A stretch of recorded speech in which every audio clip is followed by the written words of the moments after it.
going on? Welcome back to the Serial Nutrition channel. I'm a little under the weather today, so I do not apologize for my super sexy voice. I hope you guys all enjoy. Today I just want to catch you up on the last week because I did an interesting thing. If you follow me on Instagram, I talked a little bit already about the fact that I did a refeed, which I've never done before. So I just wanted to kind of break that down for you guys as much as I guess I understand it right now.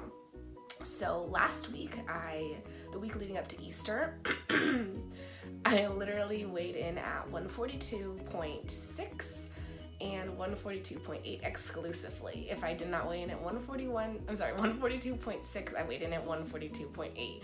And if I didn't weigh in at 142.8, I weighed in at 142.6.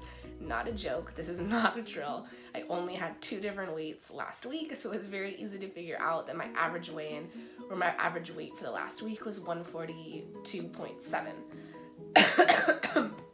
I recently bought Lane Norton's full guide to contest prep. I should know what that's called. I read that in like 2 days because it was just so easy to read and so easy to understand, and there was so much information in there. I've started watching the 3DMJ YouTube channel and listening to their podcast. So that's, and I'm gonna get this wrong too, it's Eric Helms, Alberto Nunez, Brad Loomis, Andrea Valdez, and I know there's one more person. I don't know why I can't think of their name. But I'm so sorry. I really am really enjoying their podcast. And then from there, I kind of decided to find Lau McDonald. So I'm right now in the middle of reading Lau McDonald's book, A Guide to Flexible Dieting, which is definitely very interesting and kind of opening my eyes to maybe ways that I've been promoting nutrition that aren't the most helpful for other people, and different ways I want to kind of express my message, but I can get to that later. So if you're looking for any more information on anything I talk about today, which is mainly refeeds, Google any of those people plus refeed, and I'm sure you'll find plenty of information. So basically what I gathered from what they were all saying kind of differently but kind of the same is that a refeed is going to be important every so often, and how often is dependent upon how lean you are, and the duration would also depend upon how lean you are. So you could have a refeed that lasts for 5 hours, 1 day, or 2 days. So I did a 48-hour refeed because that's what I had heard 3DMJ talking about all the time on their podcast. I'm not the most lean, but I am pretty lean. I have a good amount of muscle. I guess that was my self-assessment. So I decided to go for a 48-hour refeed, which is a fancy way of saying I overate for 2 days. What's important though, I didn't just like free ball and go at food however which way I decided on both of those days. So I did Easter Sunday and Monday, April 2nd. I just added 500 calories to my regular day, and those calories should be added in the form of just carbs. But truth be told, on Easter Sunday, I did do that. On Monday, I had a gift card for free cheesecake for my parents, and I had gotten the cheesecake on Saturday. That was the last day that you could get it, and so Christian and I decided to split that on Monday. So that was definitely carbs and fat. And okay, so I didn't really follow that extremely right, but I kind of worked it in as best I could. So it is what it is. Like, it went how it went, that's what I did.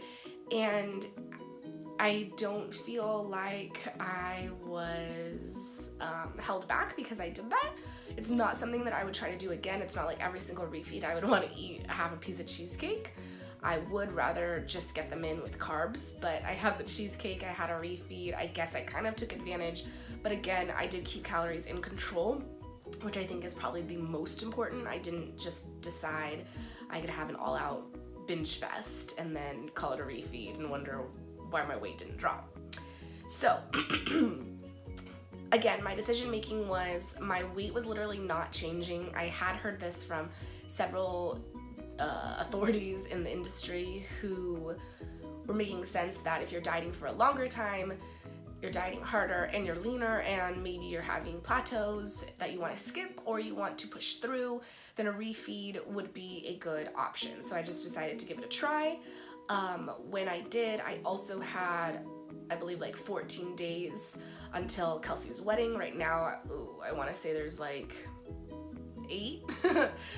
So I did figure, especially because I was keeping calories in control, which is a recurring theme here, that I would be okay, that I couldn't do a lot of damage in 2 days, and I would have another 12 to go back to dieting, and everything would kind of even out from there. I didn't figure that I would really get myself into too much trouble. So that was my thought process. So again, I hope this story makes sense, I was weighing in at 142.7 after Easter, which I didn't really work out. I kind of like messed around in the garage with Christian. We didn't really work. He worked out. I just kind of did stuff. I was 144, so my weight had gone up basically a pound, 1.3 pounds. After Monday, my weight was right back down to 142.8, and on Tuesday morning, my weight was at 141.8, so I dropped an entire pound. It was anticlimactic of me, but yeah, so I dropped an entire pound from Monday to Tuesday, which I have to believe is because of that 48-hour refeed. On Wednesday, I was 141.6, so that lowered down a little bit. This morning, it's Friday. I did not move a lot yesterday.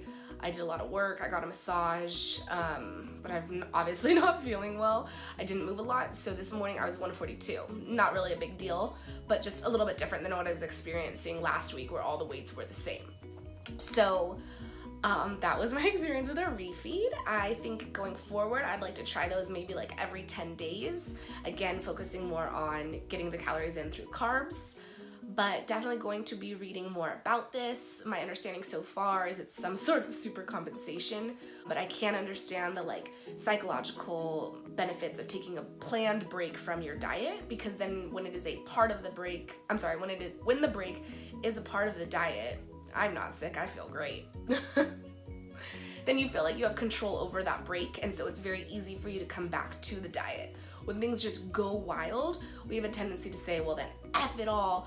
I had one cookie, might as well have the whole bag. And that's not the same thing as a refeed. That's just unhealthy binging and an unhealthy relationship with food. I should just say binging, because it's not like there's a such thing as healthy binging. So that would be binging and just having an unhealthy relationship with yourself and food. You should be able to stop after one cookie, or we need to like start over from the beginning.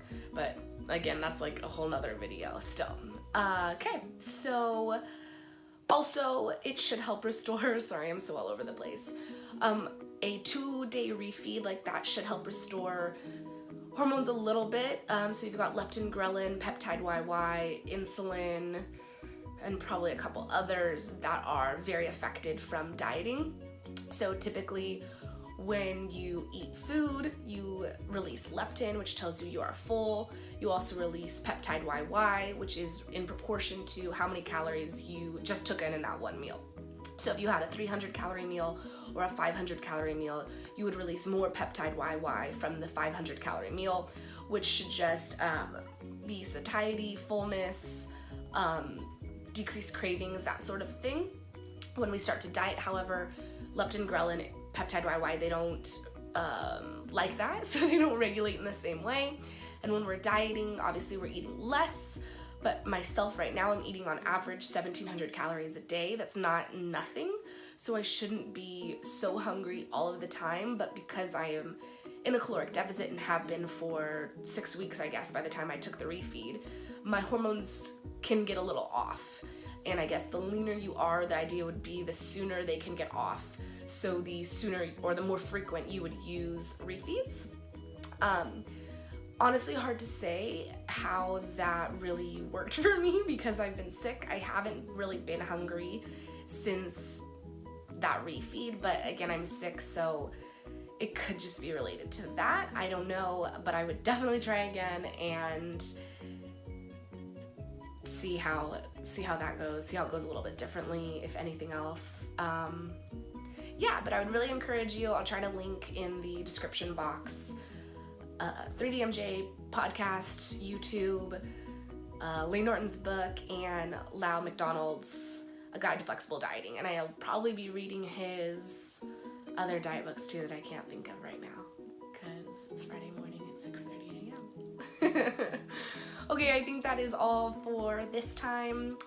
I should be getting a glute review up soon, and then it is almost Kelsey's wedding, so I'll catch you guys later. Bye.